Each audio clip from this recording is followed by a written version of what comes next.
Tell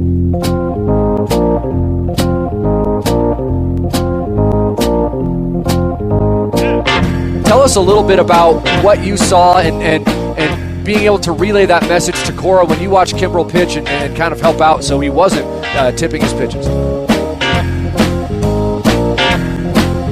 So tipping pitches, we hear about it all the time. People at home understand what tipping pitches is all about. It's amazing. And that's remarkable.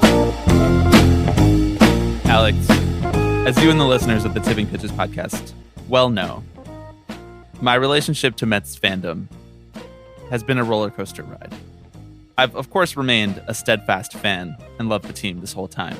But my working through it in real time as to how invested I want to be in the day-to-day wins and losses has been an ongoing plot, an ongoing through line of this podcast.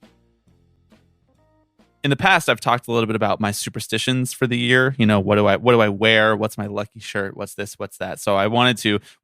It's April 23rd. The Mets have been playing baseball for almost a month. And so I thought it might be high time to tell you and everybody else what my current Mets superstition is for this baseball season. I want to know. So as the listeners of the show know, I have a dog. Her name is Stevie. She makes an occasional appearance on the podcast vocally, but she is always on the podcast in that she is often laying on your lap while we are recording the episodes. We're remote today, and so she is laying on the floor behind me. The superstition this season is we have a bandana for her that she wears, and this bandana is reversible. It's a great item. On one side, it's the Mets home jersey design, and on the other side, it's the Mets away jersey design. It's blue with an orange Mets logo. So the superstition is that we need to line the bandana up with whether the Mets are home or away. So on this long road trip, she's been wearing blue.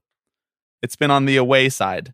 And so far, they haven't lost a series with us lining it up this way. That's big. Obviously, that will not sustain itself for the whole season, but there's some kind of juice there. There's something there. It started working after their slow start. So it sounds like you're kind of putting your eggs into the basket of just whether or not the Mets are traveling or not, right? I mean, Stevie is just effectively kind of following in their footsteps. She's almost being like the clubby for them. Right. You know, like when they're home, she's got the home jersey on. When they're away, she's got the away jersey on. She's tracking their every move, you know, and she's got kind of a good energy, a good luck charm about her. Yeah. I don't know why that is, because she's kind of a devil in many ways. Yeah. But she does seem to have a sort of supernatural effect on them. Last year during the playoffs, for about a game and a half, when she would jump up and lay on the couch, they would play a lot better than when she was laying on the ground. So, you know. I mean, that's analytics right there. That is the arms race to nowhere that Rob was talking about. That's honestly true. The only reason I ask about that is because I was going to say, well, is there a way to sort of track, you know, how the superstition is working? But I think the tracking of that would just be the Mets record. Yeah, the record at the end of the year. Yeah, I see what you're saying in that, like, the variable factor in this superstition is just, are the Mets home or away? And did we remember to change Stevie's bandana? I don't know. I'm not willing to risk it. No. I'm not willing to risk a placebo group, you know? I'm not willing to take her bandana off. Yeah. So when we record the podcast, though, I do have to take her collar off because it jingles too much. And the bandana is attached to the collar. So what I'm telling you is that we have to wrap this thing up before the Mets game starts, whenever we're doing the pod. That's good to know, actually. That's just for your FYI, for your information. Right. That's just little producing. Are you working on any new superstitions for the Oakland Athletics this year? You got anything going? Yes. When I do not watch them, they just don't play. If I'm not watching them, they're just not even there. That's my superstition. I thought you were going to say, when I don't watch them, they lose by 10. And when I do watch them, they lose by 6 they lose or by less. Like 15. Yeah. Well, 15. Can I tell you something? When I get score notifications for the A's and the Mets, it's high time I shut the score notifications off. You should off really for the shut A's. the A's ones off. Mm-hmm. But I do that for you because I love you and I love connecting with you through baseball. And in past years, it would be like, oh, Chris Davis, homer, A's take the lead. Oh, Marcus Semien, double to the right field gap, A's take the lead. And I could text you and I'd be like, let's go, Marcus Semien, because some of the best texts that I've ever gotten from you have been when you tell me stuff about the Mets before I saw that it happened. Right. Like, I don't know if we've ever said this on the pod, but you broke the Yoenis Cespedes trade to me. You were the first person who told me because I was at work, so it's not on Twitter, and I got a text message from you. And I was like, oh, Alex is texting me. This is rare. It's the summer. Usually his phone is like shut off for 3 straight weeks. He's hiking a national park. He's hiking Yellowstone. I'm like, Alex is texting me. It must be something important. And sure enough, it was. It was Yoenis Cespedes getting traded to the Mets. And so that's why I've kept the score notifications on. And yesterday I was like, oh, A's 2-0 lead. They're fighting back against all of this bullshit, all these bullshit rumors about them going to Vegas. You know what? They're going to buckle down. Resilience. Yeah. You love to see it. And then I put my phone down, just hanging out with some friends, came back to the phone. I was like, oh, the A's gave up a run. Let's see what the score is now. It's 16-2. Mm-hmm. Texas Rangers in the lead. Mm-hmm. I started using like Apple's new dynamic home screen widget. You can add stuff on there, and you can add like baseball scores. Yeah. And I was doing that for the first couple weeks of the season, and I've stopped because I don't want the A's score on my home screen. That's an invention of the devil. Yeah, that really is. That was designed to keep us down, brother. Yep. I don't need to see that. I need to opt in to knowing about the Mets and the A's. Like, I don't need it to be like just passively there anytime I open my phone. Okay. We have a fun episode coming up. It's a little out of left field today. We talked to historian and podcaster Mike Duncan, who I'm sure many of you know from his podcast, either The History of Rome or Revolutions, or his many books about history. Mike Duncan is a huge baseball fan, an incredibly fun and funny person to talk to. He's a diehard Mariners fan. So we talked a little bit about that. We talked about baseball history and how it relates to, and how baseball presents its own history in the present, and how that informs how we, relate to the sport. It was a great conversation, and we were lucky to talk to Mike, who we are both big fans of. Before Mike comes on, we're going to talk a little bit about the recent news that maybe the A's aren't moving, but they probably are, but maybe they're not. But whoa, slow down. Everybody slow their roll. Scherzer suspension, since we didn't have time to talk about that on our A's reaction pod. And some more news about what Major League Baseball wants in the next CBA, even though we are 1 year into the current CBA. We're going to talk about all that in just a second. But before we do, I am Bobby Wagner. I'm Alex Baisley. And you are listening to Tipping Pitches.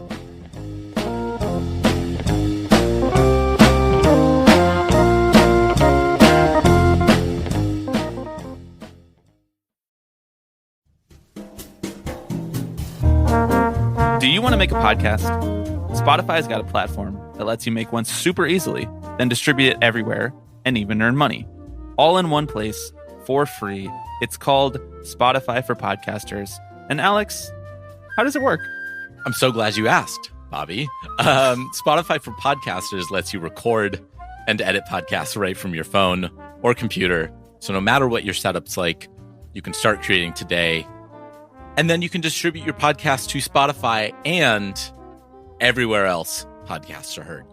With Spotify for Podcasters, you can earn money in a variety of ways, including ads and podcast subscriptions. And best of all, it's totally free with no catch. Spotify for Podcasters is where we host our podcast, and it is super easy to use. Download the Spotify for Podcasters app or go to www.spotify.com/podcasters to get started.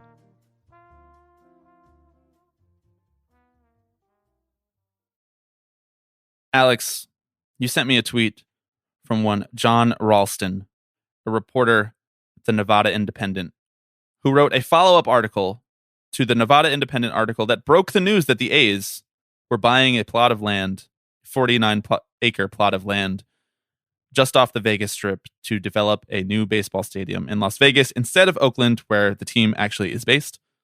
John Ralston and his colleagues over at the Nevada Independent wrote a follow-up, quote, we have more details on the deal to bring the A's to Vegas, and it's not so sure as the cheerleaders would have you think.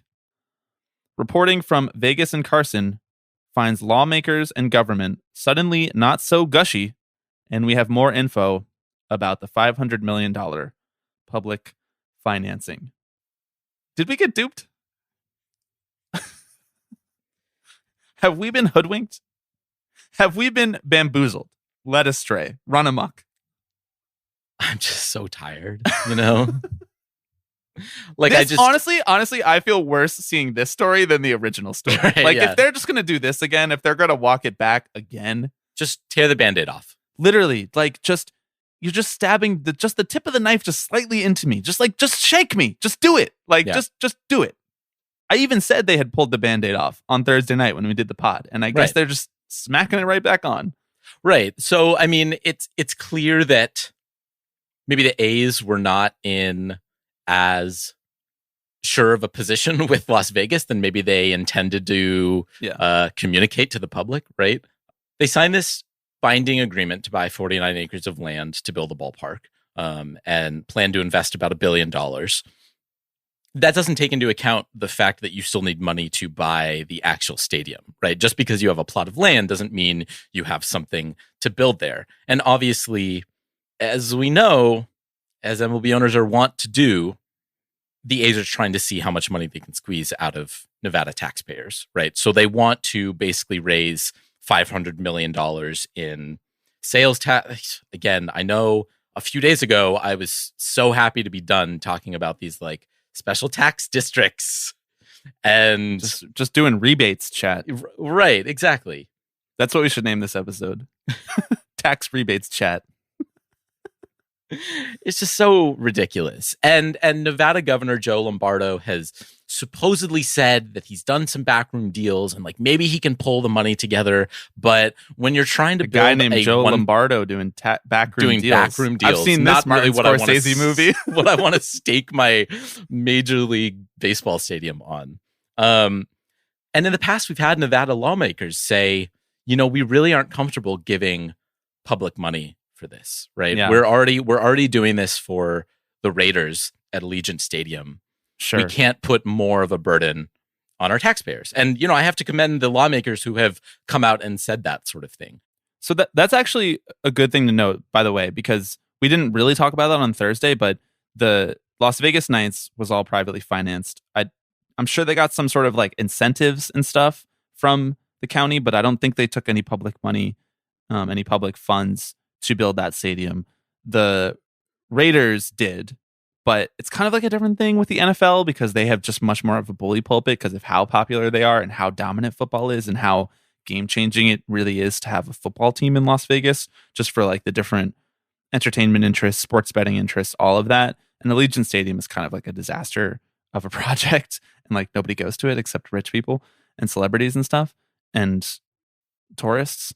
But like the NBA team, prospective NBA team that has been sort of like angling for getting a stadium there and whatnot, their communications about this have been that were they able to get that bid adopted, it would be all privately financed. And that is more par for the course for the NBA as well, where like they want to completely own the area because the NBA is just frankly like flush with cash right now, and they want to own everything and not have to follow all of the different things that come attached to taking public money in terms of like building affordable housing and updating public transit and, you know, doing all of this foundational work for the area and whatnot. But meanwhile, MLB is just like, we'll do all that shit because we want to do this for free. You know, like we don't want to put any of our own money. That's like our business philosophy. And so it's not like Las Vegas is just like, we'll give public money to anybody and everybody no matter what. That's an important distinction to make.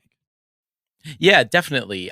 When I think about it, I have to wonder why Las Vegas would be interested in giving public money to a team at a time when clearly sports leagues are interested in Las Vegas as a destination. Major League Baseball is already talking about expansion. I have to think that if you really wanted to build a baseball team there, which it's clear that MLB does, that you could hold out until someone comes along and says, hey, we're going to build this privately financed stadium, right? Like you don't necessarily have to take the first offer that comes your way, especially especially when it is the Oakland A's. Yeah. Like this is the team you're going to give $500 million to. Like, have you seen what they've been up to the last few years? Like, it just feels a little short-sighted. And so I think that's why we're seeing, we're hearing these reports about cold feet from lawmakers that I hate it when my lawmakers get cold feet. I do too. That's the worst. Well, I want my lawmakers to have warm feet. Socks, shoes, slippers. sensible shoes. You don't want back pain. It seems like maybe the A's jumped the gun a little bit. And I know we were talking about how, hey, they did the Wednesday night news dump, right before the A's are out of sight, out of mind for 2 weeks. But it seemed like maybe they didn't anticipate that Oakland was going to say, oh, so you're moving to Las Vegas? Okay, we're done. Bye. Here's our temporary plan for building a soccer stadium for the Oakland Roots at the Oakland Coliseum site. Okay, that's fine. We didn't really need you. Do the Oakland Roots exist yet? Or is that like an expansion franchise? I feel like they don't exist. Type that into your Google. Do the Oakland Roots exist? I don't think they actually exist yet. Their website says premiering in spring 2023. Wow, they better build that stadium quick. They gotta go quickly. I'm sure they're playing at the Coliseum until they're able to build their own thing there. Right. This reads like public negotiating. Mm-hmm. And that's gross. Like, if this turns out to be some sort of, I read this in The Art of the Deal bullshit from John Fisher and Dave Cavill, like, that's incredibly dirty and dysfunctional and just a total mess on behalf of Major League Baseball to attach their name to this plan to build a stadium in Las Vegas, because Rob co-signed this at every step of the way and then literally was quoted in all of the articles about this move. And now maybe it smacks of desperation, honestly, like trying to bring Oakland back to the table or whatever and get a more favorable deal from Oakland by saying we signed this binding agreement when the agreement is not necessarily binding and not up to the terms that you alluded to it being, in that, well, you don't have this $500 million of public funds from Las Vegas quite as wrapped up nicely as you think you do. And I'd be curious to see how they thought this was going to play out in the A's fan base versus how it actually played out, which I don't know.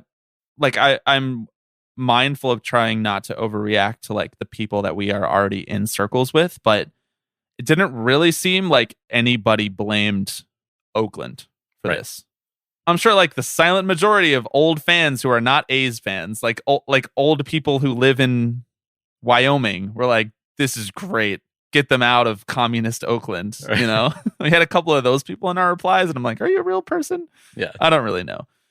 Well, they were verified. You got to pay for Twitter Blue before I believe that you're real, tweeting and shit like that to me. And I wonder if this is going according to their plan. And if it is, it's a bad plan. I think for maybe the first 4 to 6 hours, they thought it was going to plan. And then didn't soon, even finish soon one realized that the public opinion had handily shifted against them. Yeah, I still think they're going to Las Vegas for what it's worth. I mean, you're probably right. There's a new mayor of Oakland who I think is far less invested in getting them to stay. The former mayor, Libby Schaaf, had kind of staked her reputation on keeping the A's in Oakland, and now she's not in office anymore. Well, yeah, and because she had already taken so many political hits from losing the Raiders and losing, not really losing the Warriors, but the Warriors moving across the bay to San Francisco, losing them for the sake of Oakland, right? Right, exactly. And so it does feel like maybe the A's think they're holding more cards than they actually are. And I don't know. I mean, they're kind of getting what they deserve at this point, right? My question is, what happens to this binding agreement if they don't move? So, the A's have to build a stadium, and then a new team comes in and buys that from them. Can the new team buy the binding agreement from them? How does any of this work? We need a contract lawyer to come on the podcast and talk about this. I know. Yeah. Again, this is one of those things where I'm like, I'll believe it when it happens. When the shovels break ground Okay. I don't think I'll believe it when the shovels break ground.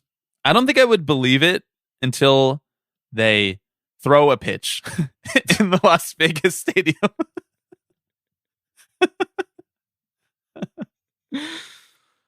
Like I would believe that the A's, I would believe even if they were building a new stadium in Las Vegas, if the Las Vegas lawmakers whatever pulled the $500 million out at the last minute, even if the stadium structure was already being put into place, I would believe the A's would leave it as is, not complete the stadium, yes, and play it like a community college for 2025 before they would actually move and have to pay for it out of John Fisher's pockets.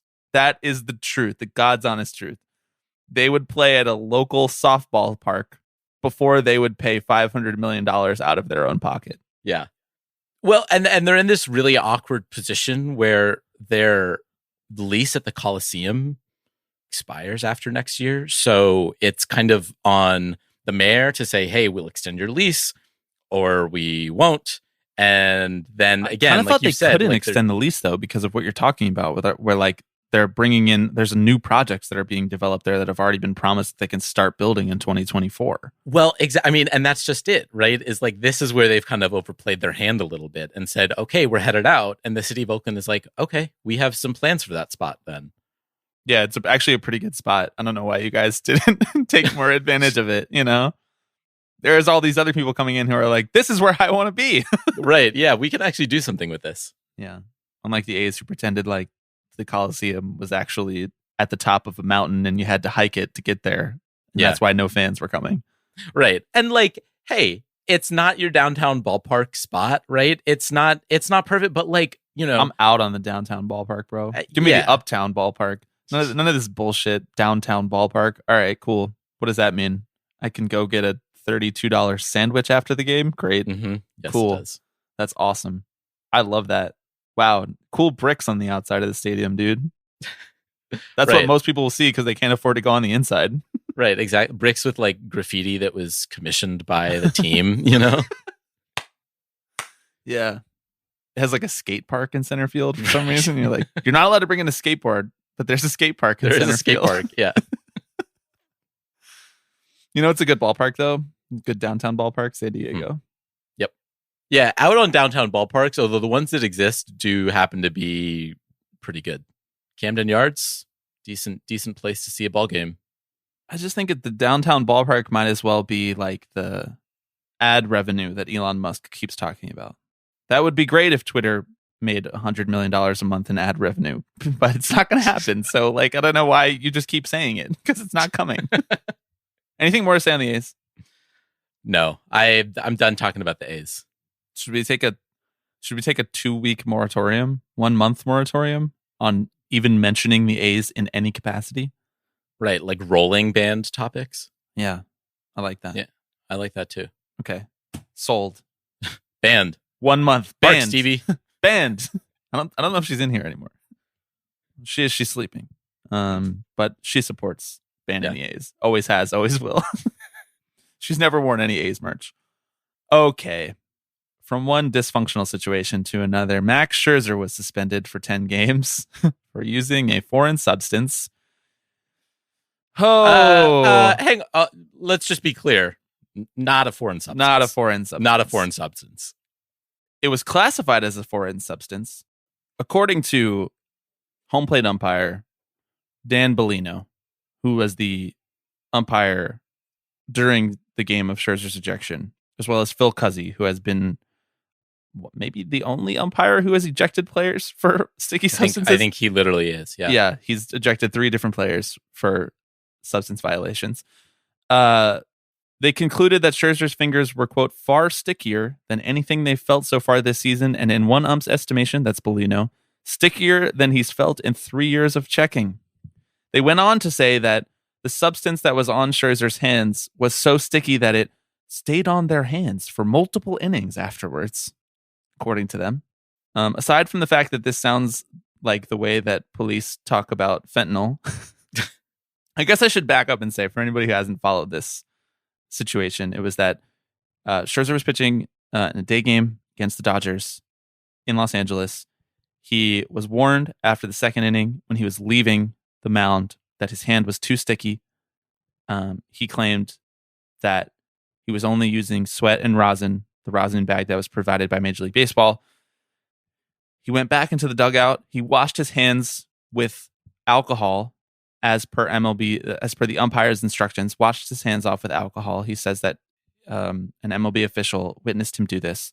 When he came back out for the third inning, his hand, according to the umpires, was sticky again. He said that he had used rosin and sweat, and that it was just rosin and sweat, and that he swore on his kids' lives that it was just rosin and sweat, which is just an absurd thing that has to be done, that we're swearing on children's lives in post-game press conferences. And apparently the violation and what led to the suspension, even though there's like no scientific way to confirm what he was using, is that you're not allowed to use a rosin bag that's not on the mound. So even if you use the same exact style, the same exact kind of rosin, the same bag, whatever, MLB provided rosin that you happen to have in the dugout for whatever reason, that is a violation of the rules. And it was expressly laid out to them when they reset before the season. And they said that they would be enforcing these rules even more strict than they did last year when they implemented the hand checks. So even if he was using a perfectly legal substance, the fact that he had reapplied it in the dugout before coming back on the field and his hand was just as sticky again, that was what led to the suspension. But that's what Domingo Germán said he was doing like 2 weeks ago when the umpires were like, you're going into the dugout and your hand is coming out sticky. And he was saying, oh, I'm just putting rosin on there. I'm doing it in the dugout, not on the mound. And they were like, oh, okay. Yep, exactly. And I guess they made an example of Scherzer. I guess Phil Cuzzy decided they just interpreted the rules differently. Exactly. Right? And so that is what is so confusing about this, is that I don't really know what the rule is. Like, I technically know the things that you're not supposed to do, but I knew the things that you were not supposed to do before, which is use spider tack. And they just allowed pitchers to use that for like 7 years before they decided to arbitrarily crack down because hitters got upset or something. And it became a huge whole controversy last year. If Yankees pitchers are doing it and it's okay, and a Mets pitcher does it and it's not okay, why is it being enforced differently? And is it simply because the umpires wanted to be red asses about this on this specific day? Because Scherzer is like not the type of person who takes to being chastised well on the mound or being disciplined on the mound. And he was arguing back and forth with them. It's just rosin. It's just rosin. To the point where, like, this is the thing that bothered me most about the situation. Phil Cuzzy takes Scherzer's glove. He puts Scherzer's glove on his own hand. Yeah. And he's like, it's sticky inside there. And then he takes the glove back and he slams it in Scherzer's chest. And I'm like, I'm not even really being dramatic either. He literally slammed it into his chest. He didn't put it back into Scherzer's hands. He slammed it into Scherzer's chest. And I'm like, first of all, you're taking your life in your own hands. Second of all, this is just incredibly incendiary, childish behavior for umpires who are supposed to be there to like cool the situation down in theory, not like create a situation out of nothing that then leads to Scherzer being ejected and the Mets having to eviscerate their bullpen in the middle of a really long West Coast road stand. Like, there was a way for them to get around this exact thing happening. And I guess you can say, like, well, Scherzer should have followed the rules. Scherzer shouldn't have applied rosin in the dugout, if you believe what he's saying. If you want to say that Scherzer is actually using spider tack or whatever, like, that's, you're free to conspiratorialize as much as you would like. Like, I don't really care. I don't know enough to say that he's not. Like, I don't know Max Scherzer personally. I would think that he's not, because he's like a really smart guy. And he's been warned about this a million times. And like, he was warned about it in this game. So like he said, he would have to be the stupidest person ever. And I don't think he's the stupidest person ever to go back in the dugout, put more spider tack on, known to be and come relatively smart guy. Yeah. And so whatever, that's fine. But the different interpretations of the rule between him and Domingo Germán, and the rule saying that it's subjectively up to the umpires to decide what is too sticky and what is the right amount of tacky. Like, there's no confirmation process to a sticky stuff ejection. There's no, like, you give us your glove and we send it to a lab and we say, oh, this actually was rosin. There is a rule. It says in the policy that you can make your hand too sticky with rosin, but rosin is the legal substance and provided by MLB. So you can't overuse the rosin. So what is that? So am I allowed to toss the rosin bag up 3 times in my hand, but not 5? Am I allowed to get sweat from my neck, but not from my hair? What is the rule, is my question. You, in theory, have had over a year to think about what the rule is. I'm really glad that this is not a recent rule change, because this is like a rule change that I feel like is still having more of an impact on the actual like enjoyment of the sport for me than like any of the ones that were introduced this year, which again, your mileage may vary, but ultimately it's still the same game. But like this is something that is actually impacting the game that you were watching on the field, right? Max Scherzer getting ejected and suspended for 10 games. That's one of the league's best pitchers on one of the league's marquee franchises. And you're doing it because you felt like his hand was a little too sticky. Like that just... Ultimately, it comes down to the umpire thought it was too sticky.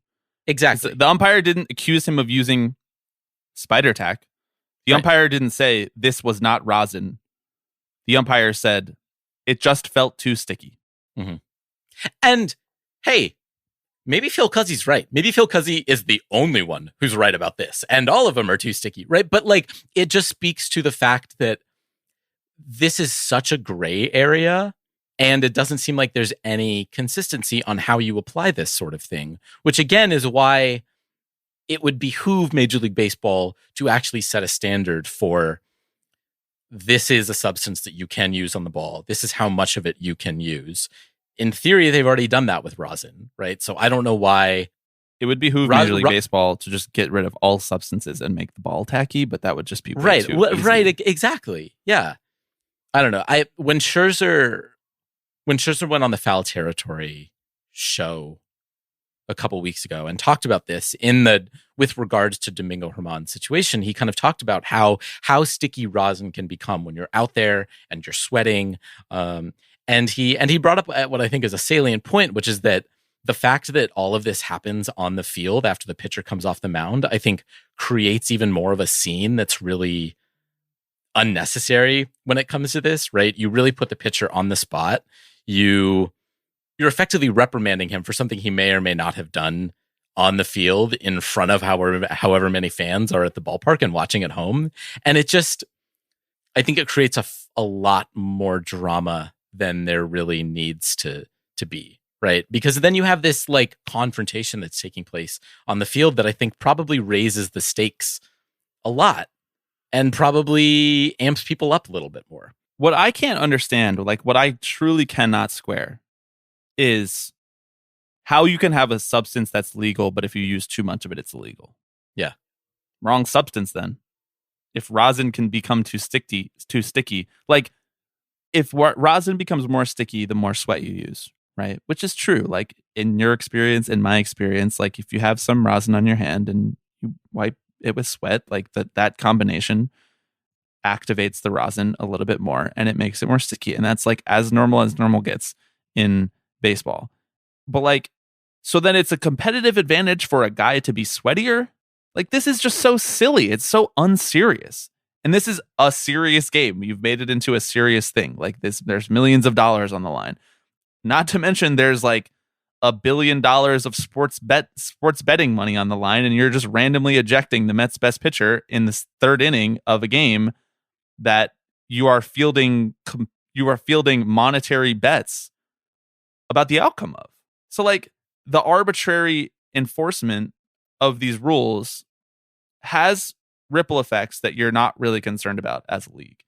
And I'm like, I'm not trying to be, I know it probably sounds like I have sour grapes because the Mets best pitcher is now suspended for 10 games, but it's like, it doesn't really matter to me that Scherzer was suspended for 10 games. Like for the purposes of the New York Mets rotation, like I think it's stupid and ridiculous, but if he had a tired shoulder and missed 10 days, I wouldn't have like freaked out about that for the Mets chances of making the playoffs. So I'm not saying that like, wow, the whole season is ruined now. I'm just saying it's a clown show. It's a clown show is what it is. And it's like, why are we so invested in something that is so randomly enforced? Like, yeah. So Scherzer went, not to mention the like labor implications of this, which are admittedly not like massive, but not irrelevant. Because Scherzer went on to say, that he was going to appeal it, and he was talking to different MLB officials or whatever, and his agent Scott Boras came out and said that we need to have a more universal standard rather than Phil Cuzzy's opinion. And I love when I agree with Scott Boras. It's like the best thing ever. Thank you, Labor King Scott Boras. But like, Scherzer can't appeal this to a neutral arbitrator because rules violations and enforcement are not part of the grievance and arbitration process. This rule violation is not part of the grievance and arbitration process in the collective bargaining agreement. And so Scherzer said if he would have appealed it, he would have appealed it in front of MLB's Rules Enforcement Commission. And the anonymous sources in the Will Salmon article in The Athletic said that he would have a precisely 0% chance of winning this case. So it's like, okay, so they can just decide who to suspend. Basically whenever they want to. I'm not trying to do like a bad faith slippery slope argument, but it is kind of a slippery slope of like, you can suspend anybody based on, it just results in an automatic 10-game suspension based on what the umpire said. Not what the umpire like confiscated as evidence and turned in and was reviewed and enforced. It's just my word against the umpires. And knowing what we know about umpires, like, it's not exactly bulletproof what they say. Ultimately, I think that if you want to hold your bro's hand, that's okay. You shouldn't have to say, sorry, dude, my your hand was so sticky that when my hand touched your hand, my hand accidentally stuck to your hand. Like just be you. Be yourself. I want to hold Max Scherzer's hand. Me too. It's cool. It's okay. I saw Meredith Wills saying on Twitter, Meredith Wills, who has done irreplaceable research into the baseball itself, and has done a lot of reporting along with our friend Bradford Davis about the baseball. I saw Meredith saying that the obvious solution to this would just be to create like a gravity test. Like you have an object that weighs a certain amount that the umpires carry with them, and you stick it on the pitcher's hand, and you hold it, and if it sticks to the pitcher's hand and does not fall to the ground, their hand is too sticky. And if it does fall to the ground, then they're clear. That is like a quick scientific test that you could put into practice. Now, maybe Rob would be open to something like that. Maybe he wouldn't. But the fact that just someone on Twitter, granted, someone who's incredibly smart and whose opinion I value very, very highly, but just like for free is giving away ideas that are better than what we have now, where supposedly this $12 billion industry is trying to come up with a solution to this sticky stuff situation. It's like Meredith Wills thought of that in like an hour, and yet Major League Baseball is still just taking the word of Phil Cuzzy feeling Max Scherzer's fingers. It's just like... Well, I should note, it also wasn't for free because Major League Baseball pays $1,000 a month to get their little gold check mark. So they actually... That cost them thousands of dollars to view that piece of information. No, dude. Rob probably saw that one through his burner. That's actually true. His burner. Rob's burner is at @A_Baisley on Twitter. That's Rob Manfred's burner account. So yeah. If you want to go give that one a follow. Okay. Final topic. Speaking of Rob, Evan Drellick wrote an article in The Athletic this past week. Headline, Rob Manfred says MLB owners want to limit player contract lengths. Tony Clark says MLB PA won't approve. Tony Clark called the idea, quote, an assault on guaranteed contracts. A reform that has been of interest to ownership for a number of years is a limitation of contract length, Manfred said Tuesday evening at Sports Business Journal's World Congress of Sports Conference. They got to cut a couple words out of that in Los Angeles. Obviously, players love it. It gives them financial security for a very long period of time. The difficulty, and I think players will come to appreciate this as time goes by, those contracts result in a transfer from the current stars to yesterday's stars. At some point, I don't understand what he's saying. At some point, that has to be true, and I think it is an issue that is important for us to stay focused on because it creates inflexibility that affects the quality of the teams that you put on the field. That's convenient. Rob's take is that we should have shorter contracts so that we can create more young stars. Mm-hmm. I'd love, on that note, I would love contracts for owners too. Can we put limitations on that as well? Because I think that results in a transfer from the current owner stars to yesterday's ownership stars. That's so true.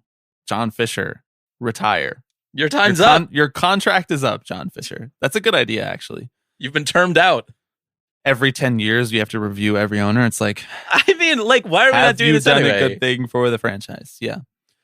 No, this is ridiculous.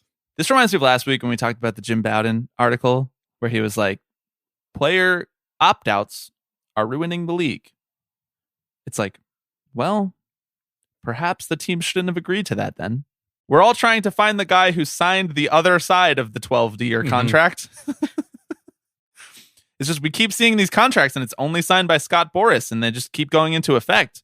I don't know. That other signature on there must be forged. Oh, wait, no. What you're telling me is that other signature is from the owner who agreed to pay this contract for that length? That's insane.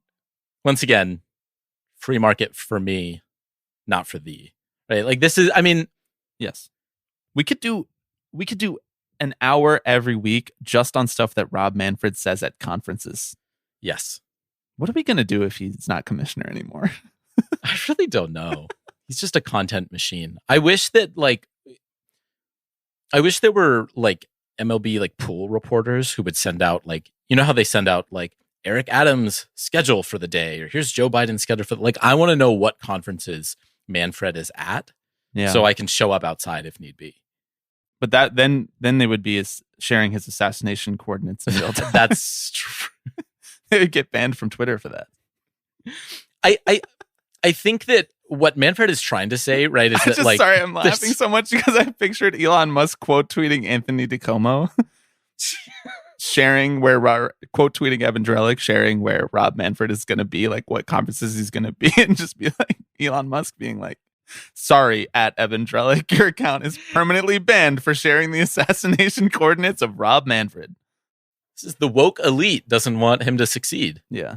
The woke elite doesn't want him to talk to the business owners of the greater Atlanta area conference. Business Journal World Sports Conference Congress Sports. It's just a bunch of buzzwords. The Committee for Progress on the Business of Sports in Commerce and Weights and Measures Allegiance. Right. Luncheon. Forgot it's the luncheon. Two luncheon sandwiches too. Yeah. Right. Happy sandwiches. Maybe a little cheeky little coffee afterwards. Keep everybody awake. I feel like what he's trying to say here when he says these contracts result in a transfer from current stars to yesterday's stars, right? Is it like, well, there's so much money, right, that are going to these players, and when you sign these long-term deals, that locks teams in, right? And it means they've committed money to the stars of yesteryear as opposed to the current stars.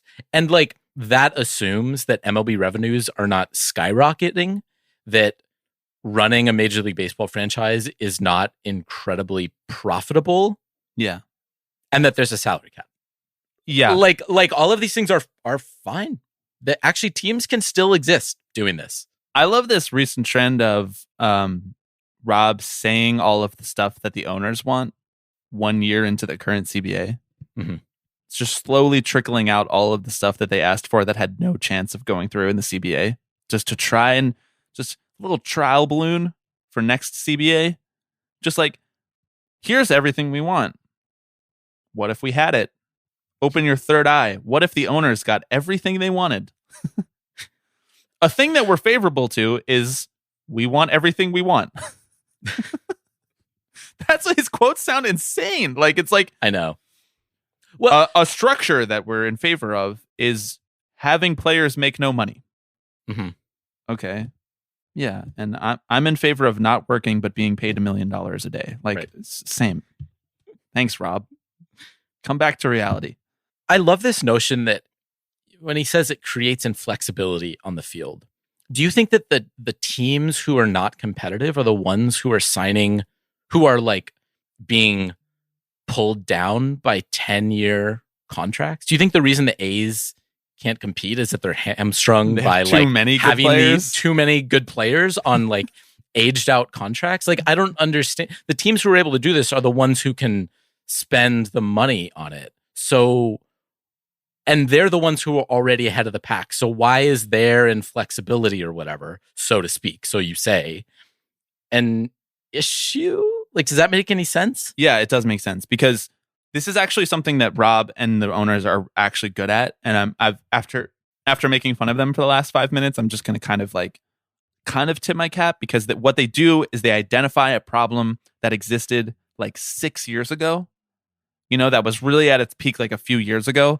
that the lay fan still thinks is a problem in terms of actual competitiveness on the field. Like, the players getting long contracts now are young and good, and probably going to be good for the majority, if not all, of that contract. Like, what we're talking about now is like Machado, Harper, Trey Turner, Lindor, who's going to be like only like 39 at the end of his contract. Like, these guys are going to add, they're going to have surplus value. And what he is talking about is Miguel Cabrera, Albert Pujols, Alex Rodriguez's second contract. Like, these guys who, before sort of like the onset of sabermetrics, prevented teams from ever giving long contracts to people who they didn't think there was going to be some upside there. Back when there was just like the retain your star level of like quasi loyalty that existed in giving these long-term extensions for players over 30.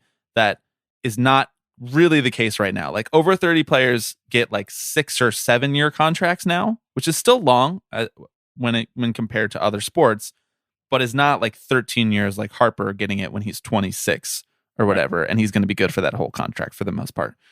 But Rob knows this.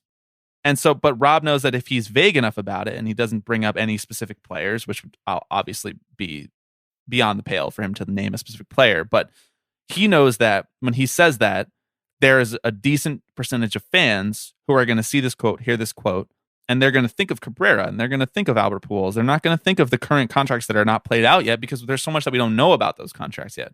Like, the smart people in the baseball world will point to those contracts and say, this is still a boon for the team.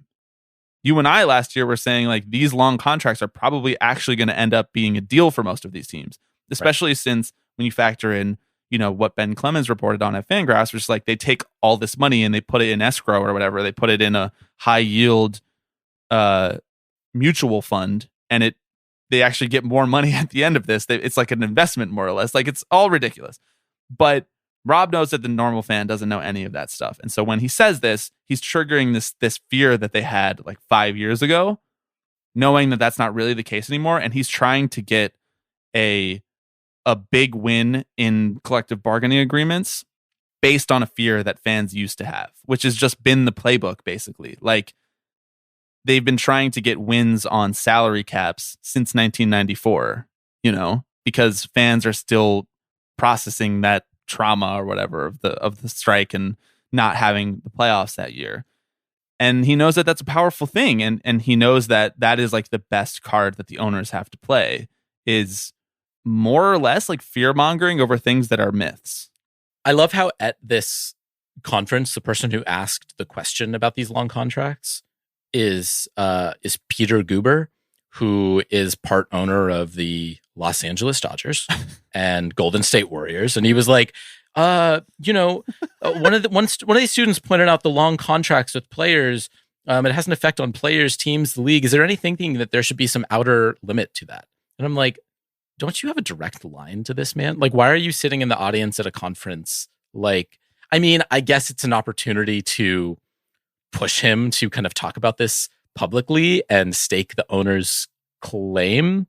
But I just love this idea that it's all these owners and commissioners who are just chumming it up, just shooting the shit about the league, knowing that they don't have to deal with the pressure of the public in this specific forum, right? They can actually speak candidly about what they think the future of their sport should look like. So, like, I appreciate these moments, right? I appreciate all the luncheons and Rotary clubs and all the journalists who have their ears pressed to the door who can tell us what's going on there, because they speak more candidly there than I think anywhere else. I'm going to go to my boss on Monday. I'm just going to be like, a structure that I'm interested in is 10 hours of work per week. And I think that working 40 hours has severe limitations on the future value of my health and performance. Mm-hmm. Okay, Alex, I think we've gone on sufficiently long enough so that we make this podcast very long, but that is okay because the rest of it is a very fun conversation with Mike Duncan about the Seattle Mariners and baseball history and many other fun things. Oh, as a note, this was recorded on Wednesday the 19th, so we didn't know about the A's yet. So when Mike and Alex are joking about the A's, it's not like incredibly mean. Just let me cry a little bit longer. I ain't gonna smile if I don't want to. Hey man, we all can't be like you. I wish we were all rose-colored too. My rose-colored boy. Okay, we now have the distinct pleasure of being joined by Mike Duncan, historian, podcaster, host of the incomparable podcast History of Rome and Revolutions, author of Hero of Two Worlds. Mike, thank you for joining Tipping Pitches. Thank you very much for having me, guys. Mike, we're really excited to talk to you about a lot of things. The Mariners, baseball in 2023, baseball history. But you're really here for one reason, and that reason is to answer the very important question: do you think the painting of Alex Rodriguez as a centaur exists? It seems like it maybe did exist. It might not exist now. That's an awfully specific thing to make up about somebody. Right. So if it was like an awfully specific thing, then hats off. Because I think it was like an ex-girlfriend, right? Yes. Who is the one who said that. And like it's one of two things. Either it's real and that's great. I doubt he has it anymore. But if that's just like sort of this weird revenge thing that she did, that's an awesome way to get revenge on somebody, to say that they have a half man, half centaur painting of themselves in their own house. That sort of takes her, like, my hat's off to her creativity, basically. I know. I feel my brain working itself into this position where it's like, but even if it's not real, the fact that it could be real says a lot about our society, you know? Sure. Yes. It says a lot about A-Rod that none of us are like, oh, that's impossible. You know, does Mike Trout have a painting of himself, you know, as a centaur? No, of course not. That doesn't track. But Alex Rodriguez, yeah, that scans. Mike Trout, although he has his own weird little quirks, you know, like how he was a Super Pretzel spokesperson for years and years into his career because he just loves Super Pretzels. So he was like in those commercials, and it's just like, that's very Mike Trout core. Just like, I believe that Mike Trout likes pretzels. Exactly. For sure. Exactly. He's a very pretzel-liking type of personality. Mike, you're here. I'm obviously jokingly asking you a very specific question to start this conversation, but you're here because we saw you tweeting about that, and we were like, we consider ourselves the historians of Alex Rodriguez as a pop cultural figure, and so once we saw you, a noted historian, much more seriously than us, talking about A-Rod, we felt like this was a great opportunity to get you on a podcast to talk about baseball, which seemingly you have a loving relationship to. Yeah. I'm a diehard baseball fan. I'm a diehard Mariner fan. I am a diehard Alex Rodriguez apologist, ultimately, at this point. Right. And I will caveat this by saying that, like, I don't really watch national broadcasts of baseball games anymore. Like, even if I'm watching, you know, like Cardinals, Rays, like, I'm listening to the local broadcast. So none of this speaks to Alex Rodriguez as a analyst or baseball or like a color man, which apparently he started off great and then really collapsed into, or I guess clapped up his own ass. Maybe is what happened to him. But look, I am I'm a Mariners fan from the 80s. You know, like, I started going to games in 85. And, you know, I got the first 6 years of Alex Rodriguez's career. You know, Alex Rodriguez is a 20-year-old, 21-year-old, 22-year-old. Like, so we loved him. And then there is a segment of the Mariners fan base, of course, that still like boos him when he comes to town, which I have not understood really since about May of 2001. I have not understood how you could continue to be mad at Alex Rodriguez for taking $250 million to go to someplace else and play baseball, while the Mariners, like, because my big thing in 2000 was that we made the playoffs in 2000. We made it to the ALCS and we lost to the Yankees. And then A-Rod left. And I was very briefly upset about this because he was at that moment, you know, the best shortstop in baseball, probably the best player in baseball, full stop, because this is right before Pujols comes into the league, and probably the best shortstop of all time. I think I would put him as my starting shortstop of any all-time team. And so him leaving takes this team that barely makes the playoffs and probably makes them mediocre again. And instead, like what happened in 2001 is April of 2001, the Mariners went like 20-2. And then in May, we went like 24-3. And like by the All-Star break, we had barely had double-digit losses. And people were trying to boo Alex when he came back. It's just like, dude, who cares? We rule. Like we have Ichiro, we have Brett Boone, who, you know, was obviously on a massive cocktail of steroids, but it was so fun to watch. And like that season was so great that like I got over the A-Rod thing a long time ago. And I'm of the part of the fan base that thinks that the Mariners are doing a real disservice to themselves and to all of us by not putting him in the Mariners Hall of Fame. Because he's like, he played there for 6 years. He's like 4th on the all-time WAR list, right? Like that's how good he was for us. Oh my God. Sports fans just need to have shorter memories, you know, like it's not that serious if the player left 15 years ago. How are you feeling about the Mariners this year? Do you think that magic is like recaptured? Are they back on the come up? Like, what is your kind of perspective on it right now? And do they have an A-Rod equivalent character who you think can lead them? As he did maybe a player whose name starts with a J and ends with an O, you know, right, like spitballing. I don't know. Similar last name. Right, yes. Here's a softball question. Are there any players who you think are great on the team right now? Right. Where I am right this moment is that we are kind of, I'm holding my breath a little bit. The season didn't get off to like the most spectacular start. 2021 and 2022 were both fueled a lot by magic, pixie dust. 2021, we almost made the playoffs with a -50 run differential, which was, you know, as fun can be, but not actually something that's sustainable. And so there were things that happened last year and over the winter that made me hopeful, right? Tasker Hernandez, coming on and things like that. But there's lots of like, who's our left fielder? You know, who's our DH is the real question right now. Our DH? Yeah, exactly. Like, why do we like? Can we just go get Nelson Cruz again, please? Like, that's all I want is for Nelson Cruz to come back and hit more bombs. And then like Robbie Ray went down on like the 12th pitch of the season effectively, which is like Robbie Ray is never going to be his Cy Young self again, but like reliable quality starts for 175, 200 innings. Like that's like a super valuable component of a team that's trying to be in that wild card hunt. So in the big picture, I'm ultimately disappointed the Mariners are not better than they should be and could be, given their market, given how much wealth is in the Pacific Northwest, given how they should be able to hire the smartest people to run that team. And it just doesn't seem like that's of interest to them. So big picture, it's like a little disappointing, but I do, I'm watching the games. Like we're losing to the Brewers right now.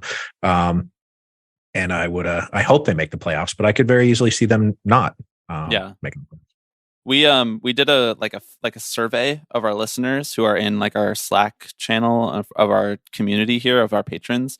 And they chose Julio as the player that they, I guess, how was it phrased, Alex? Like it was like the best vibes of any player in 2022, right, yeah. And Julio kind of won in sort of a landslide. And so, Mike, as a fan of the Mariners, and also the Mariners being this franchise that has had various sort of like cult of personality type players, like whether that is A-Rod and of course Griffey before that, like is Julio in your sports life the biggest thing since Griffey? Not necessarily since Griffey, but we want him in that pantheon. Because like for a Mariners fan specifically, like it's Griffey, it's Ichiro, Felix means a lot. Felix means a lot to all of us. And then there are other guys who are sprinkled in there. Like I think Randy Johnson was the greatest left-hand pitcher of all time. We had him, we had Edgar, we had Alex, but in that sort of like franchise defining face who's going to have a Hall of Fame career. That's what I want for Julio. And certainly he's the most excited that I have been about a position player since Ichiro probably came on board. I enjoyed Robinson Cano on the team. I do. I love Robinson Cano, and I enjoyed Nelson Cruz, and I love Kyle Seager. But like, none of those guys, when we were getting them and when they were on the team, were like, this guy is so young and so good and so fun and such a great. Like Julio just seems like a great guy, like on top of everything else, which is like a terrible thing to sort of rest your hat on because nobody knows anybody. It's surrounded by PR. But he genuinely seems to be that sort of like ebullient, figure who has brought a lot of fun and enthusiasm to the team. Yeah, I mean, I'm an A's fan, which is not something I admit to very many people. So you maybe don't like Felix as much as we do. Like before he got on, Alex turned to me and he goes, "So I turned on the A's last night, and Tyler Wade was hitting cleanup, and that was bleak." Yeah. I feel bad for you, man. Like the Oakland A's, of all the AL West teams, they've always been the AL West team that I've disliked the least. So yeah. Well, what I was going to say, I feel very similarly about the Mariners, who I think are often very overlooked up in the Pacific Northwest, despite the fact that it's kind of remarkable when you think about they've had like we were just talking about, 4 or 5 of the best players of this generation, or like the last generation of 2, right, within the last 20 years, which is not actually something that many franchises can say. They've had Griffey, they've had A-Rod, they've had Ichiro, Randy Johnson, right, and Julio coming up. That's quite a resume. Like, you're doing something right there to the point where it kind of makes you wonder, why can't you just do? Why can't you do more of that? Isn't there another Julio out there that you can find? This is what I do not understand. And it does have something to do, I think, with the culture of the Mariners as a franchise and their front office. Like why we can't put things together on top of this thing that I have, which is like when people ask me about how, like painful it is to be a Mariners fan, some of what I'm about to say is pure and obvious cope, right? And I do understand that because, we've never even been to the World Series. We're the only franchise left that has not ever been to the World Series. And so it has been, in that sense, just decades and decades of failure. But when I think about the guys who have worn the uniform and who have played for my baseball team in doing what baseball actually is, which is a daily activity to throw it on in the background, I was 9 years old and Ken Griffey Jr. got dropped on my team and I watched him play. He would get 3 or 4 at bats like every day of my childhood. Griffey was on my team. And the same is true for Ichiro and Randy Johnson and Edgar. And then, even the Robinson Cano, Nelson Cruz, Kyle Seager years, like those, they were great. That was as good for those people do not understand this, but for a couple of years that them hitting 3-4-5 was as good a 3-4-5 as existed in the league. It's just, if the hitting is good, the pitching is bad. And if the pitching is great, the hitting is bad. And that just seems to be, we can't ever quite put it all together except in 2001, which then, that's the one that that one actually hurts. But the rest of it is just I don't know. It hasn't been a bad baseball life for me. I've rooted for some great players. And I wish we could have gotten more out of it. But it is what it is. You sound like what I try to convince myself that I feel being a Mets fan. But it's just so much bleaker over here on this side of the country. We try to take the joy in certain things. And I feel that way about a guy like Pete Alonso or a guy like Francisco Lindor or in previous eras, David Wright. But it just always feels Robinson Cano. Robinson Cano, right? Legendary. Legendary New York Legendary New York Robinson Cano. But there's just a feeling of fatalism that I don't necessarily feel from the Mariners fans. Is that true, or is that just me being on the outside looking in? It just feels like there's an ability to be optimistic about certain things with that fan base. I think we're just a little bit more laid back about the whole thing. I do think that's a little true. bit less annoying than us. Yeah. Oh, for sure. Yeah. Yeah. Mets fans really love to wallow in their own misery. And you're you guys have often done quite well for yourselves. I don't know if you knew that. But living in the shadow of the Yankees is going to give Mets fans a huge inferiority complex. And then I think the team really especially over the last decade was just so dysfunctional, from the very tippy top all the way down. It just seemed like a completely dysfunctional organization. Whereas the Mariners, the the Mariners have this vibe. I said I wrote a baseball prospectus thing about the 2021 season, and I described the Mariners as like just this never-ending corporate retreat. Like that's what sort of the executives think of it. Like it's like the team is a backdrop for their various corporate junkets, and that's kind luncheons. Yeah, exactly. Rotary like club meetings. That's mostly what they're getting out of this, is kind of like being like low-key aristocracy in the Pacific Northwest, and like hobnobbing with chambers of commerce, which is I want somebody psychotic with a billions of dollars to buy my baseball team, but it's not going to happen. And I think just like the years of never even getting quite close, except for 2000, 2001, and 95 was obviously magical for us. Yeah. But the rest of it, like Red Sox fans before everything happened, and Mets fans and Cubs fans before they won, it was a lot of just like getting to someplace and then losing tragically, which we don't really have that kind of record. It's just the Mariners are a fun team to watch because some of the players are fun in between advertisements for like local plumbers, right? That's Mariners baseball. I mean, if you never had any hope to begin with, you can't lose it, right? Yeah, I mean, exactly. That's the upshot. Yeah, I was certainly not raised on a team where my expectations were high. Right. I'm still annoyed I have to like sit next to people if it's like a good game, because like we would go to games when I was a kid in the 80s. And like literally have like the entire right field bleachers to ourselves. The dream. Yeah, it was great. Just cheap hot dogs, and they were like bench. It was like high school. Like it was like wooden painted benches. Yeah, they were aluminum. No. So okay. it was like football, like high school football stadium. Right. Okay. Is what it was in the Kingdome, which is this like huge concrete dome with like plastic grass and the whole thing. Like the Yankees still have the aluminum benches, which is maybe one of the only cool things left about the New York Yankees and their stadium. They still have the bleachers out there that are actual bleachers out in the outfield. I don't think I've only been there. I'm going to go again in May. I'm actually I'm getting tickets I'm going to be in New York in May, and I'm going to see him again. I never made it to the old stadium, but I don't think I remember. Yeah. Regrettably, it is a cool place to see a baseball game sometimes when you sit out there in the bleachers. Like Alex and I have been there when it's like a little bit less fun and a little bit more bleak, and you're kind of like with like the Staten Island like college age bros who are like spilling beer on you. But then from time to time, if you get the right crowd around you, it can be really fun. And you do bake out there in the sun, though, I will say. Yeah. The one game I went to out there, I wound up chatting with some people that were just sitting in front of us that were perfectly nice people.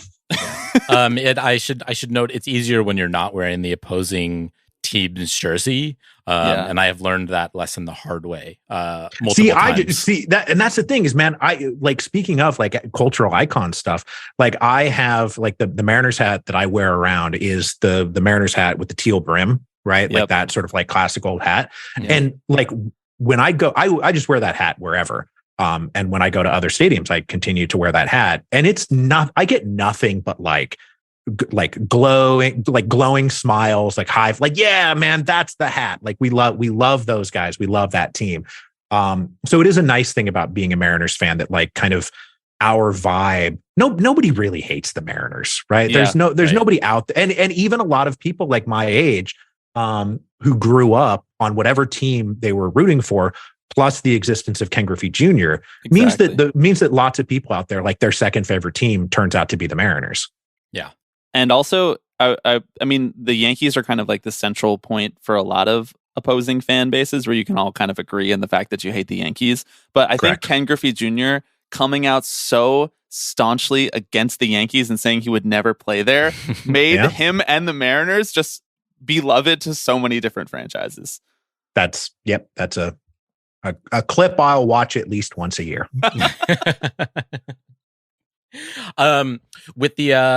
With the Mariners City Connect jerseys coming out in a couple weeks, what do you want to see them incorporate?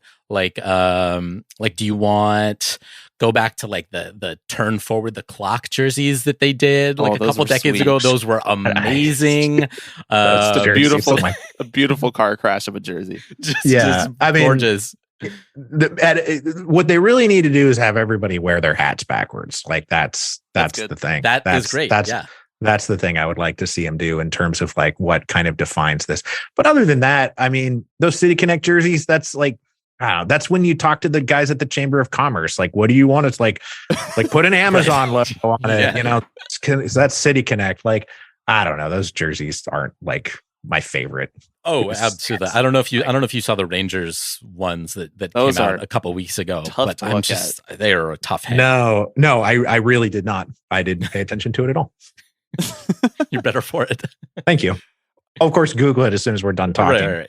What was it like when they broke the streak last year? Made it to the playoffs. What was that like for you?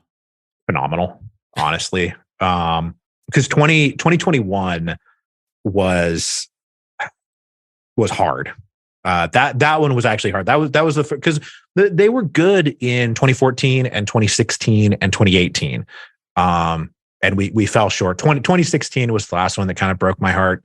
And 2021 was hard because they got so close for no good reason. No good reason at all. Like the negative 51 run differential, which I don't know if this made it out into the wider baseball world, but we all referred to it as the fun differential. Yes. Okay. I think that made it out there, but, getting that close and falling short, it's just the not making the playoffs thing was mostly just like an irritation. There wasn't a lot of pain involved with it anymore. It was just like, I want to just stop having this be a thing that I have to repeat about my team. Can they just make the playoffs? And so when they didn't do it in 2021, I was like, God, friggin'. And then they do it in 2022. And then not only that, but went to Toronto and we got our weekend in Toronto, which immediately, that weekend in Toronto is instantly like a top 10, maybe even top 5 sort of set of moments for the franchise. And so if they had just like sort of made it and then fallen on their faces, I think I would ultimately have just been like, it barely even counts. But the fact that they did beat, and if there's any Blue Jays fans out there, a much better Blue Jays team than us, right? Like we do get that, right? But we got Luis Castillo now, so that's cool. So that weekend in Toronto was really, really special. And then, of course, we went to play the Astros, and that went less well. That went kind of the way for most teams, yeah. Exactly. Yeah, I still have not seen the home run that Yordan Alvarez hit fall. I was watching that game while making dinner in my kitchen on my laptop, and I was probably actually like burning dinner at this point because I was just pacing around the kitchen and then like hands on my knees, watching this game. And then as soon as he hit it, exactly. As soon as he hit it, I closed my laptop. And still, I have not seen the ball come down. I've never seen him round the bases. I don't know. I have no visual memory of their celebration because I just closed the laptop and was like, well, that's sucks. That's what we call protecting your peace as a baseball fan, right there. Just doing what you need to do. If the Astros win the series and no one's around to actually watch it, did they win? And luckily, though, I do actually love Yordan Alvarez a lot. I think he's just a sensational player, and I think he's great for baseball. And I think that a guy like that, having a moment like that, burnishing his own resume and his legend and like everything that he's bringing to the game, to have him go out there and club something that dramatic is like kind of objectively great for baseball. It just sucks that it came against my team like that. It really sucks to be on the other end of it. But if it was anybody on that team, he's the one who I'm glad it was. Like if it had been, Altuve or like Bregman or something, I would have been deeply annoyed. But Yordan Alvarez is just like, yeah, man, go do it, dude. Like, great. He just goes out there and he crushes, and he was not involved in the 2017 stuff at all. And it's just it's hard to not like that guy. And like that series too, they were like it was like the first time his parents like had watched him play Major League Baseball because like the State Department got involved in bringing them over. And so it's just like the whole thing is like, what am I going to do? Like be mad that Yordan Alvarez hit a home run to win a game in front of his mom? Like, It would be really funny. I'm not mad at him for that. It'd be really funny if you cut the other direction. You were just like, nah, F that guy. Yeah. Send him back. Mike, a soft pivot here. I wanted to talk to you about, as the historian that you are, I wanted to talk a little bit about baseball and its relationship to its own history and like its myth making and its archiving. Like, what do you think it is about baseball that makes us as fans, as like the stewards of the game, like be so obsessed with its relationship to its own history and like romanticizing it as a pop cultural item? I wish I actually had a good answer to this. Yeah. It's not something I've never thought about before. But it's very clear that baseball, of all the sports, is obsessed with its own past and loves its own past. And as a historian myself, if I can lay credit or lay claim to that title, I'm as interested in baseball history as I am in any particular season that I happen to be watching. So I don't know exactly what it is or like why soccer doesn't sort of operate this same way. But like when I got really, really into soccer like 5 years ago. And even though soccer has this like amazing history and people like Pele and Maradona, you talk about them, there really does seem to be this thing that like soccer really doesn't exist before the 1990s, especially like if you're talking about like the Premier League, they're like nothing matters before the Premier League became a thing practically. And in baseball, I can almost guarantee you that what I said earlier about putting Alex Rodriguez on as the starting shortstop of my all-time team, there's going to be somebody who comes in and goes like, I can't believe he wouldn't put Honus Wagner. Honus Wagner. There's like 1913. And to make a Honus Wagner joke. Like it did cross my mind. Luckily, Keith Olbermann does not listen to this podcast. Not that we know of. Not yet. He doesn't. Yeah. But, the fact that we still take seriously the accomplishments of Ty Cobb and, and Honus Wagner and Eddie Collins and those guys. And it's a weird quirk of it. And you could say like, okay, well, it was the national pastime and it was so much a part of American culture for like 50 years that we do look back on it as something that continues to be important and inform what it means to be a fan. But like basketball, football, soccer, even golf these days, like golf is kind of like, you talk about Jack Nicklaus or Arnold Palmer, but like, it's not really like people are not talking about like 70s golfers with great reverence anymore. So I don't actually know exactly what it is about the sport that allows for this sort of thing. I could speculate wildly, but most of the things that you would say seem to also apply to other sports. Like, oh, well, we've been accumulating all these records and like that has something to do with it. But like every sport has records.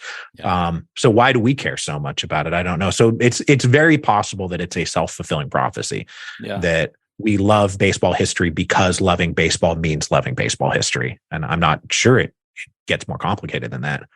Yeah. I mean, I think that's a really astute point. I mean, something that we've talked about a lot on this podcast is the idea of baseball as it sort of, again, this, century plus long history, you can actually really sort of use it to trace the broader contours of kind of American culture, right, and society. And it's really interesting to see the way that it sort of interfaces with the outside world at various points throughout the years, right? I think especially back to kind of the late 1960s when there's the civil rights movement and baseball is kind of this, I don't know, you're sort of seeing that dynamic play out on the field in real time.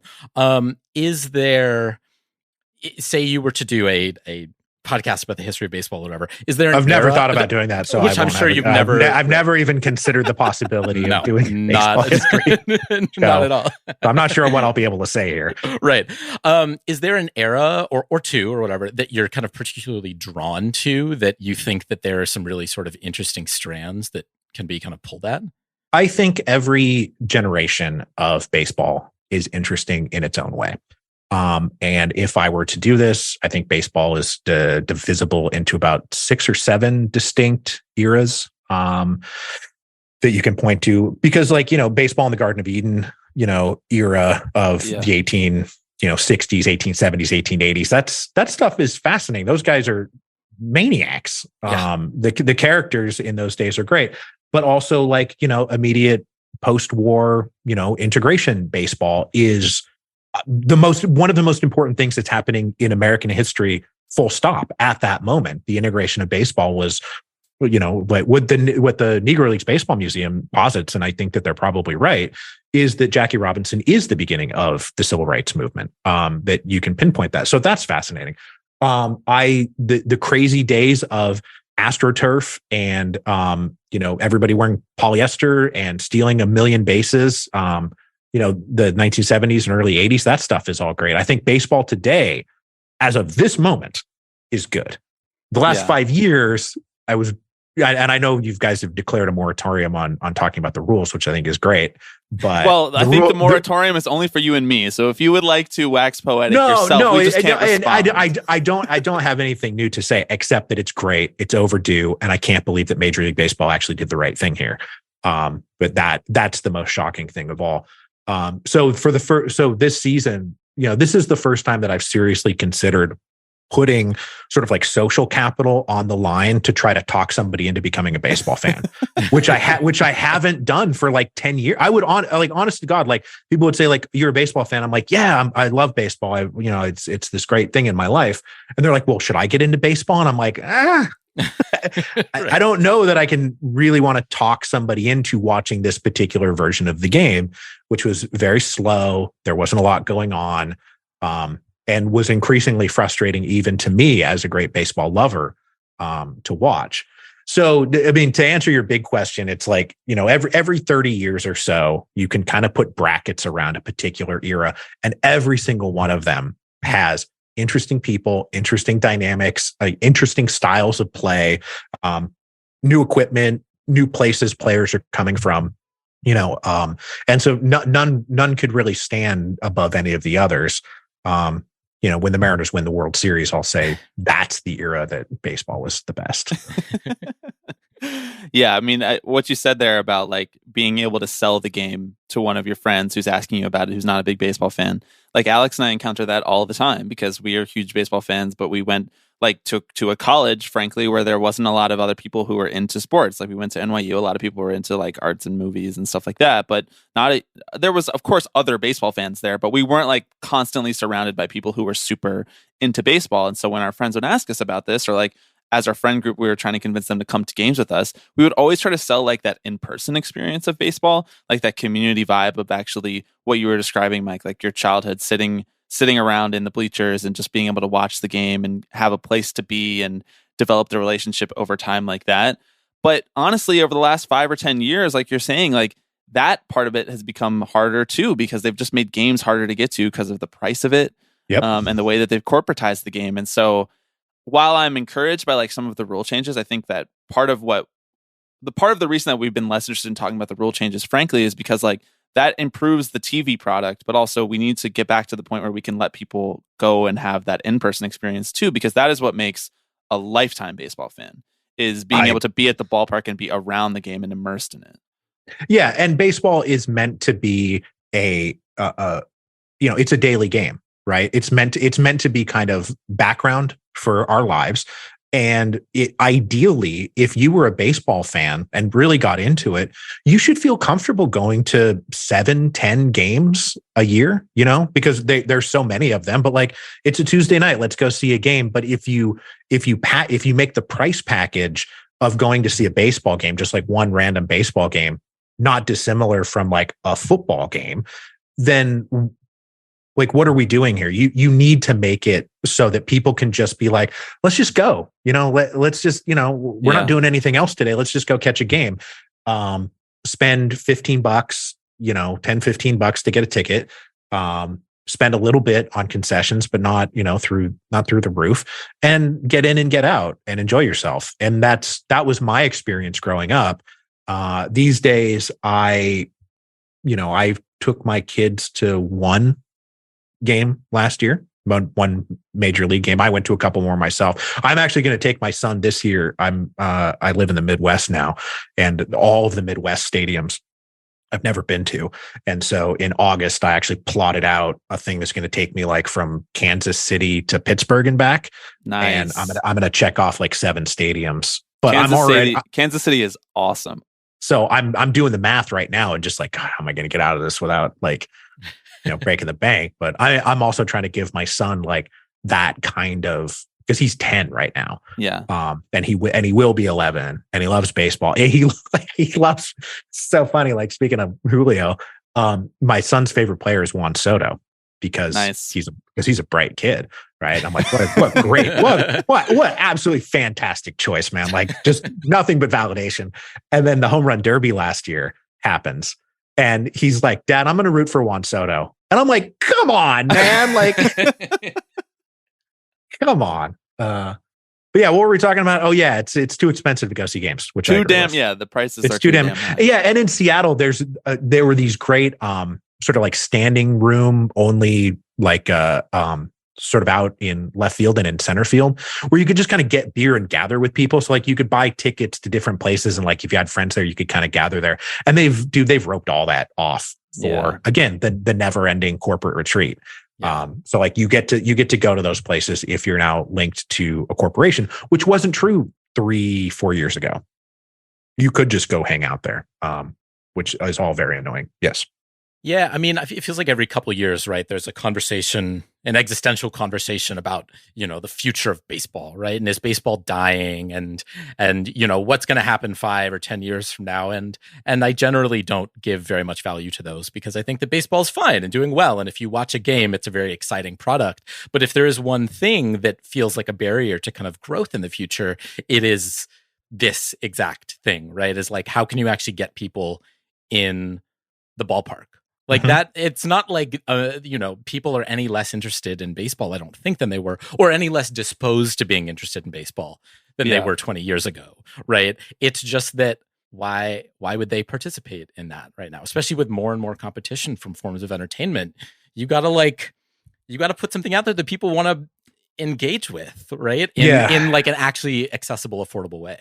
And again, especially when there's literally, like, your home team is playing a game 82 times, you should be able to just kind of drop in and catch a game and have the ownership group be like, yeah, we'd rather have your $15 and fill the stadium and create a good vibe than just doing our like aggressive corporate strategy, which it was like 10, 15 years ago now that they accidentally, the guy with the Angels did a Kinsey. Do you guys know what a Kinsey gaff is?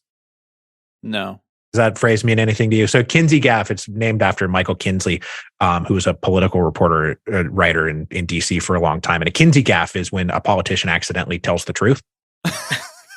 And so there was a Kinsey gaff like 15 years ago, a guy with the Angels who was like, oh yeah, the whole point is to get fewer, we'll do fewer fans as long as they're richer.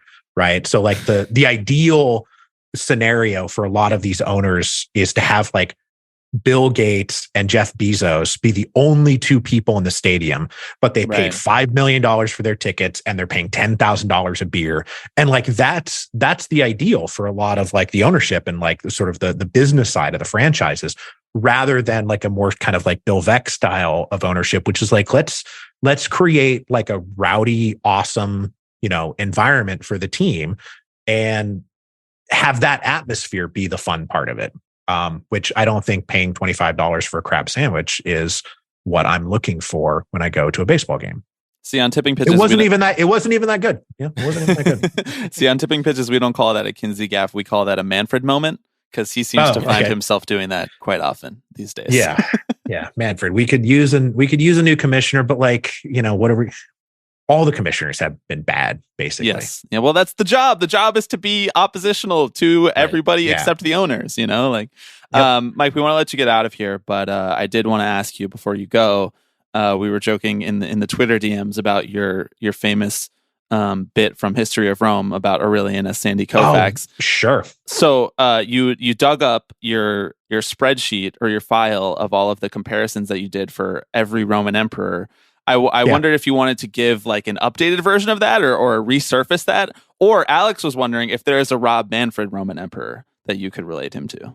I would have to think about it harder. Right. This is something I did like 10 years ago. So pre-Manfred.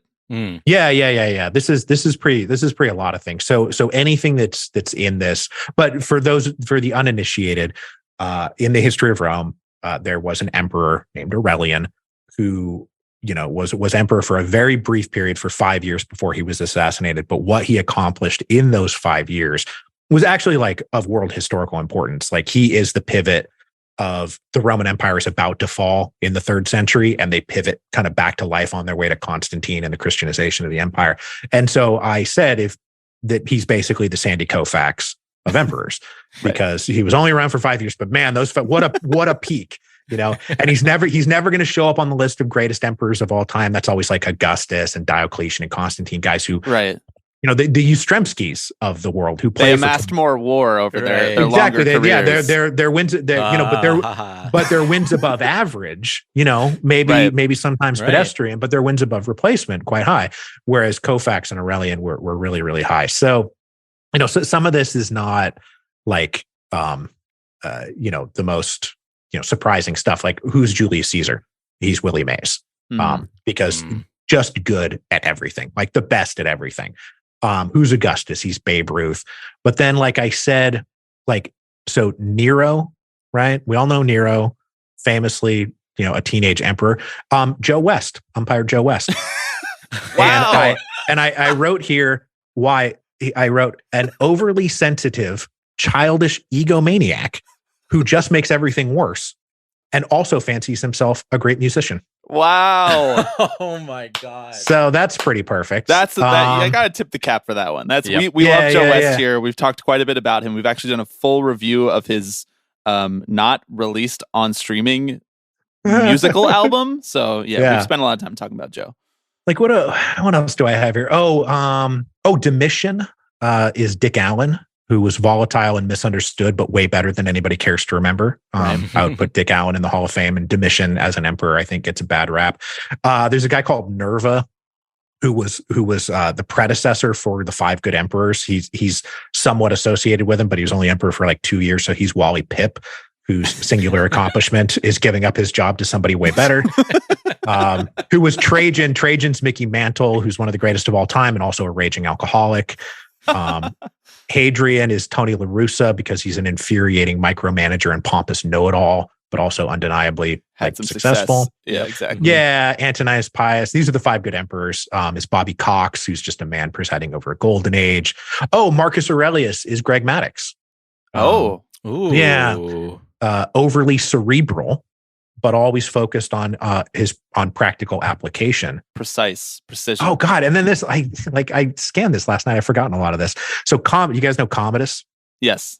Okay. Cause this is Joaquin. If you're listening to this, if you saw Gladiator, the Joaquin Phoenix character is Commodus, and Commodus is widely viewed as sort of the moment the decline and fall of the Roman Empire like truly begins. That's where Gibbon starts this. So the comp is Commodus when CBS bought the Yankees. What else do we got here? Alexander Severus. Oh, Maximinius Thrax is Al-Habrowski, right? Because he was the first barbarian emperor. This is a good one too. This is another Yankee joke. During the crisis of the 3rd century, there was this period where there was kind of a new emperor like every 6 months. The guys were just getting assassinated and they'd drop off.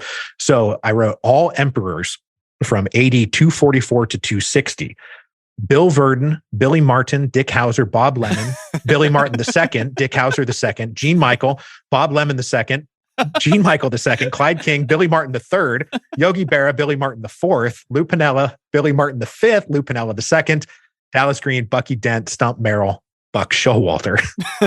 Amazing. And then Valerian is Joe Torre. Yeah.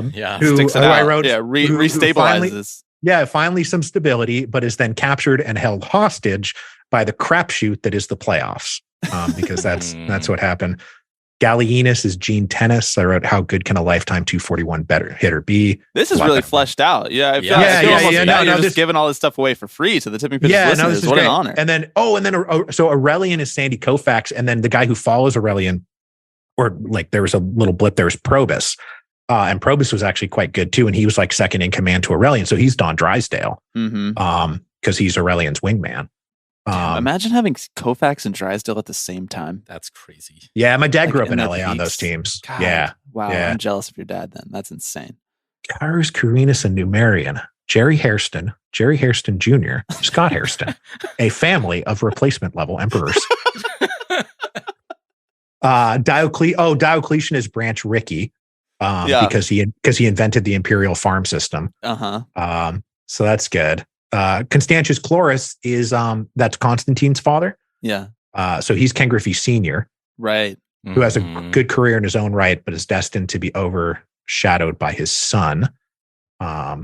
Oh God! Then I take a real shot at Albert Pujols right here. Oh no! Constantine Albert Pujols, brilliant early career, then moves halfway across the world. Outwardly pious, but often masks selfish and unpleasant behavior. Wow! That I took a real. I was mad at Albert Pujols. Yeah, I guess we have to situate ourselves. 10 years ago, this must have been like what Albert Pujols did. Was he like leaving the Cardinals for more money? Was that the angle of that? No. Well, I think it was right when he left the Cardinals for the Angels. And I think he was doing this routine about how the Cardinals like disrespected him. And he's one of those guys that really has that like sort of like, you must respect Albert Pujols. And I'm a great person, and he's very, overly Christian about, sort of everything that he does. And so I think I was just like kind of annoyed at his antics, We've come all the way back around though. He's cool. He's cool. Moral grandstanding. Oh, I mean, shit, man, Albert Pujols might start first base for me. When he was in his prime, I mean, there's maybe not a better first baseman who ever played for sure. The nickname of the machine. Yeah. Julian the Apostate. He's the guy who, after the empire Christianized, he's the one who tried to like undo the Christianization and return to the old days. So I wrote Comerica Park, 2000 to 2003. In an age of exploding offense, an attempt to bring back the dead ball era. That's also now like a deep cut, right? Like Petco Park probably would have worked better for that joke. Yeah. Valens is the 1964 Philadelphia Phillies. I don't even remember why I wrote that. You were just in your bag. Man, Valens is the 1964 Philadelphia Phillies, man. And then we'll end it right here. Theodosius was Alex Rodriguez. Who was a giant and who was once excommunicated by Saint Selig of Milan and forced to serve 211 games of penance for his sins. Well done. Round of applause for that. Thank you. This is what I get up to in my spare time. Yeah, get wild and crazy stuff, Mike Duncan. Thank you so much. Would you like to plug anything specifically for the listeners of the Tipping Pitches podcast? Well, I mean, buy my books, please. Yeah, that'd be great. But I am actually about to start a new podcast that will be focused on history books. It'll be kind of like a weekly history book show with a woman named Alexis Coe, who wrote a great biography of George Washington a couple years ago called "You Never Forget Your First." And we're getting together. That's actually starting now. So the show doesn't exist quite yet, but probably in the next like 6-8 weeks, we'll start dropping episodes. And it's like a book of the week thing. We'll pick a book, hopefully a new book, get some new author, new historian to come on and talk about their book and what's coming out, and hopefully just kind of become the place you go if you want to know, what the new history books are and what you should be reading out there. Love it. Thank you so much, Mike. Thanks, Mike. Thank you so much for having me.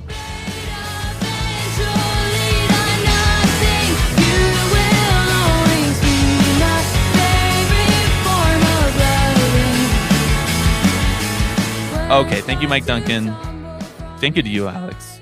You continue to you're putting up like 30 and 10 about the A's. Credible efficiency in the face of adversity. You're just getting up shots, still efficient. I appreciate it.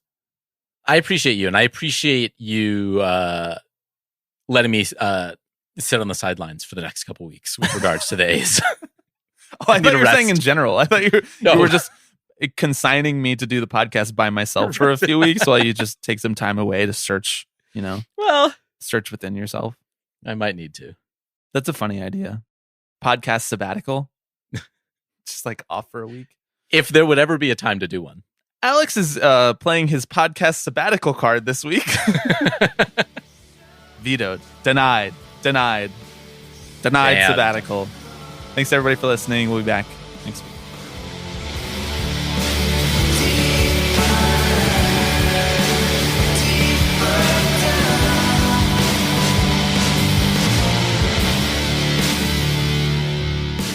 everybody. I'm Alex Rodriguez. Tipping pitches. Tipping pitches. This is the one that I love the most. Tipping pitches. So we'll see you next week. See ya!